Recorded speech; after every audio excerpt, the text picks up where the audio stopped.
Hello everyone, good morning. Om Sai Ram, जय माँ लक्ष्मी। कैसे हो आप लोग? उम्मीद है बहुत अच्छे होंगे और मैं भी अच्छी हूँ। और अभी मेरे हस्बैंड चले गए हैं, सुबह का समय है, चले गए हैं।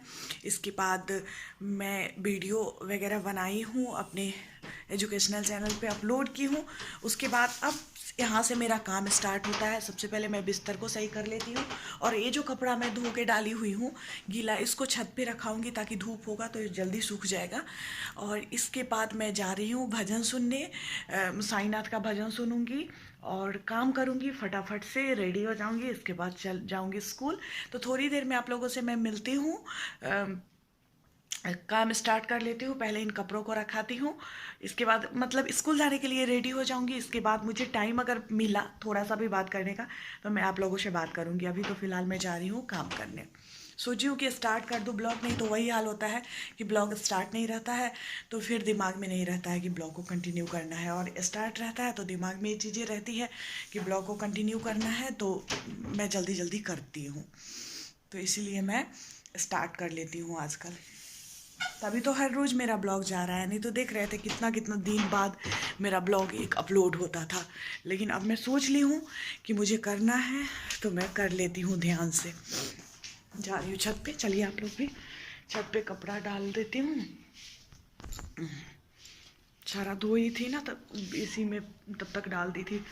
छत पे नहीं गई थी तो अंदर ही डाल दी थी छत कपड़ों को।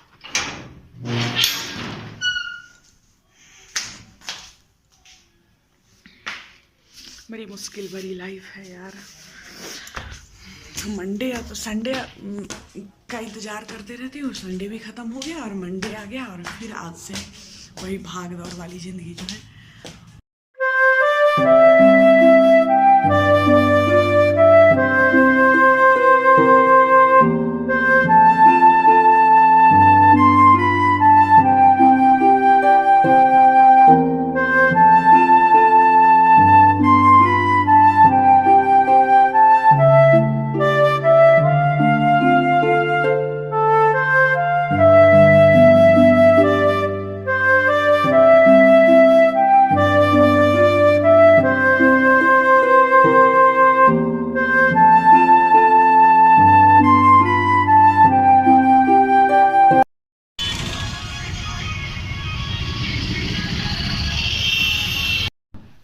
आ गई मैं स्कूल से, सबको हटाती हूँ, मास्क निकालती हूँ और चलती हूँ। पहले छत से कपड़ा लेकर आती हूँ, छत पे डाल के गई थी उसको लेकर आती हूँ, नहीं तो फिर भूल जाऊँगी तो फिर सारा गीला हो जाएगा।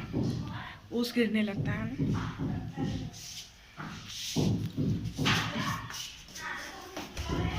अरे चप्पल गिरेगा।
हेलो, अभी शाम का समय है और अभी देखे हो मैं स्कूल से आई हूँ। स्कूल से आने के बाद अभी कुछ भी नहीं, चाय भी नहीं ली हूँ, चाय नहीं बनाई हूँ। चाय इसलिए नहीं बनाती हूँ क्योंकि हस्बैंड का वेट करते रहती हूँ कि वो आ जाएंगे उसके बाद ही चाय बनाऊँगी। तो मैं इत्मीनान से बैठी हूँ और सोची हूँ आप लोगों से बातें मैं करूँ आज। तो बातें तो हर रोज़ करती हूँ लेकिन इधर आके काफ़ी लंबे टाइम से एजुकेशन वाले किसी भी टॉपिक पे बात मेरा नहीं हो रहा है आप लोगों से। तो आज मैं बात करने वाली हूँ आप लोगों से कि अब ना आंगनवाड़ी केंद्र जो है, आंगनवाड़ी केंद्र को स्कूल से टैग किया जाएगा। आप लोग अगर मेरे CTET एंड TET प्रिपरेशन वाले चैनल के सब्सक्राइबर होंगे तो आपको पता होगा, मैं वहाँ पे अपलोड भी की थी। तो उसको ना पहले मतलब बहुत दिनों से ऐसा था कि हाँ ऐसा करेगा, लेकिन अब फाइनली उसका लेटर जो है वो आ गया है और अब टैग जो है वो कर ही देगा इसके साथ। आंगनवाड़ी केंद्र को विद्यालय से टैग कर देगा और उसमें भी एक शिक्षक को नामित करेगा जो आंगनवाड़ी केंद्र में जाके सप्ताह में 2 दिन क्लास लेंगे, हर रोज़ नहीं 2 दिन क्लास लेंगे। और अगर आपके हेडमास्टर जो होंगे आपके स्कूल को वे चाहेंगे कि एक ही शिक्षक को हर महीने नहीं भेजे, तो हर महीने में शिक्षक चेंज कर सकते हैं वो। जैसे इस महीने में किसी और शिक्षक को भेजे, दूसरे महीने में किसी और को भेजेंगे, तीसरे में किसी और को भेजेंगे, और सप्ताह में 2 दिन जो है वो क्लास लेना है। मतलब प्री प्राइमरी एजुकेशन और ये प्राइमरी एजुकेशन दोनों को एक साथ टैग कर देगा। जैसे प्राइवेट स्कूल सब में हुआ करता है, तो उस तरीके से इसमें भी हो जाएगा और इस तरीके से शुरू हो जाएगा। ठीक है, तो यही मैं बातें करने वाली थी। कई दिनों से सोच रही थी कि आप लोगों से बातें करूं एजुकेशनल वाले टॉपिक के तो मैं नहीं कर पाती थी। ब्लॉग बनाते बनाते उसी का बातें करते करते बात जो है ख़त्म हो जाता था। और आज तो नियोजन का शेड्यूल भी आ गया है, आप लोगों का शिक्षक नियोजन का शेड्यूल आ गया है, तीसरे चरण के काउंसलिंग का। तो जनवरी में 17 जनवरी से शुरू हो रहा है और 28 जनवरी तक चलेगा।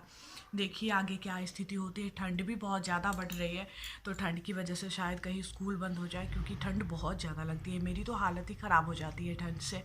आज तो कुछ ज़्यादा ही ठंड लग रही थी। ऑटो में जब मैं जा रही थी तो एकदम से लग रहा था जैसे पूरा कितना भी लपेटी हुई थी। कान टोपी अभी मैं नहीं निकाली हूँ, कैप जो है अभी नहीं निकाली हूँ, तो निकाल लूँगी तो शायद थोड़ा सा राहत मिले। स्टॉल से पूरा ढकी हुई थी। अंदर में जो अच्छा वाला इनर होता है सो पहनी थी, फिर उलन सूट जो पहनी हुई हूँ सो पहनी हुई थी, ऊपर से इतना मोटा सा जैकेट पहनी थी, फिर भी मुझे थोड़ी थोड़ी ठंड कान में लग रही थी। क्योंकि जैकेट में कैप है, बट ये जो जूड़ा में बना ली थी तो जूड़ा की वजह से वो कैप जो है आता ही नहीं है, तो इस वजह से मैं नहीं पहनी थी कैप, और स्टॉल से ढकी हुई थी, तो ठंड जो है बहुत ज़्यादा लग रही थी। आप लोगों में से बहुत सारे लोग मेरे से बहुत से क्वेश्चन करते हैं, तो मैं धीरे धीरे एक एक करके आप लोगों को जवाब दूंगी। आप लोगों के सभी प्रश्न का मैं अपने हर वीडियो में कोशिश करती हूँ कि किसी न किसी के प्रश्न पे बात ज़रूर करूँ। पिछले में मैं ड्रेस कोड के बारे में बता दी थी आप लोगों को, और हर वीडियो में कुछ ना कुछ कमेंट आते हैं जिसका मैं रिप्लाई दूंगी आप लोगों को। थोड़ा दिन वेट करिए, धीरे धीरे करके एक एक करके आप लोगों को आपके कमेंट का जवाब ज़रूर मिलेगा। और मैं आप लोगों को कुछ दिखाने वाली हूँ।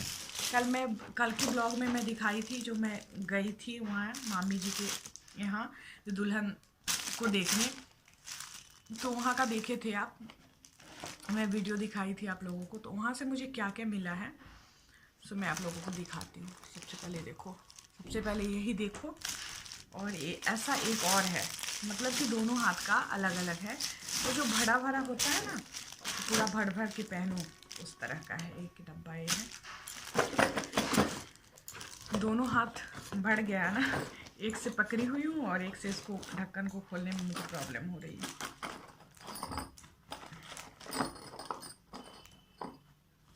देखो, है ना। तो वैसे भी मुझे ना जो चूड़ियाँ हैं ये सब भर भर हाथ, मतलब पूरा भर के अगर मैं पहनूँ तो अच्छा लगता है। और हर रोज़ तो नहीं, हर रोज़ तो स्कूल जाने में यही देखो 2 पहनी हुई हूँ, 1 पहनी रहती हूँ, 2 पहनी रहती हूँ, क्योंकि संभव ही नहीं है। लेकिन जब मैं तैयार होती हूँ ना, तो मैं चाहती हूँ कि मैं बहुत बहुत यहाँ तक चूड़ियाँ पहनूँ। अच्छा भी है, अच्छा लग रहा है चूड़ी। उसके बाद ड्रेस, सूट का पीस है, इसको मैं बनवा लूँगी, मैं बनाने के लिए दे दूँगी, क्योंकि मुझे अच्छा लगा है। आप लोग बताना आप लोगों को कैसा लगा। इस तरह से पूरा पे वर्क है, दुपट्टा भी सुंदर है, दुपट्टा पे भी पूरा पे वर्क किया हुआ है इस तरीके से। देखो, शिफॉन का दुपट्टा है और एक कॉटन है, कॉटन के ऊपर ये जो कढ़ाई वगैरह आपको दिख रहा है, एक कॉटन के ऊपर है। तो ये जो मुझे मिला है, मैं शादी में गई थी, जो बताई थी मामा की शादी है, तो वहीं से मुझे मिला है। मैं इसलिए बता दी हूँ क्योंकि कन्फ्यूजन होता आप लोगों को कि कहाँ से मिला है। और इसके बाद ये मेरे हस्बैंड का है। इसके अलावा भी और भी था इसमें सामान, अरे मैं कहाँ रख दी, इसमें और भी सामान था, शायद कहीं मैं और रख दी हूँ। और भी सामान था जो होता है ना, दामाद को विदाई दिया जाता है, वो सब चीज़ें थी। सिंदूर, बिंदी, ये सब है, रबर। तो चलिए, वैसे भी वो सब चीज़ देख के आप लोग क्या करिएगा, ड्रेस देखने में मज़ा आता है ना, इसको मैं दे दूँगी, आज ही दे दूँगी सिलने के लिए। क्योंकि सूट पीस कोई भी मुझे देता है ना, तो क्या होता है कि पड़ा रह जाता है वो, मतलब रेडीमेड है तो पहन लेती हूँ, और रेडीमेड दूसरे को समझ में नहीं आते रहता है साइज। लेकिन इसको मैं आज ही दे दूँगी सिलने में, नीचे ही दीदी हैं वो सिलती हैं, फिर भी मैं आलस करती हूँ। अभी हाल फिलहाल में ही सिलवाई हूँ, 4 साल पहले का सूट पीस मेरा था, वो अभी तक पड़ा हुआ था, और अभी कई सूट पीस है मेरे पास जो पड़ा हुआ है, तो सबको मैं एक एक करके दे दूँगी और सबको उनसे सिलवा लूँगी। एक सिलवाई हूँ तो अच्छा बना है, तो मैं सोची हूँ कि धीरे धीरे करके सबको दे दूँगी। ये सारा भी आज ही मैं जाके दे देती हूँ, नहीं तो फिर नहीं दूँगी तो फिर से मैं नहीं बनवा पाऊँगी, मैं भूल जाती हूँ, मुझे याद ही नहीं रहती है, और उस चक्कर में वो पड़ा का पड़ा रह जाता है, और रेडीमेड जाके ख़रीद के ले आती हूँ। जबकि सूट पीस जो सिला हुआ होता है उसके जैसा कितना भी आप रेडीमेड पहन लो नहीं लगता है, क्योंकि वो फिटिंग आपके शरीर के बनावट के हिसाब से उसका कंधा वगैरह भी बनाया जाता है, तो एकदम फिटिंग रहता है, बहुत सुंदर दिखते रहता है। लेकिन फिर भी लोग नहीं बनवाते हैं और ख़रीदते हैं आलस के चक्कर में, मेरे जैसे लोग। क्योंकि बाहर में तो इसकी सिलाई भी बहुत ज़्यादा है, टेलर के पास जाके दो तो बहुत ज़्यादा सिलाई है, हालत ख़राब हो जाती है। मन होता है अरे इतने में तो सूट बन जाएगा, सॉरी मतलब रेडीमेड सूट मिल जाएगा, इस चक्कर में मैं बनवाती नहीं हूँ। तो चलिए, मैं मिलूँगी फिर आप लोगों से नेक्स्ट ब्लॉग में, तब तक के लिए बाय बाय।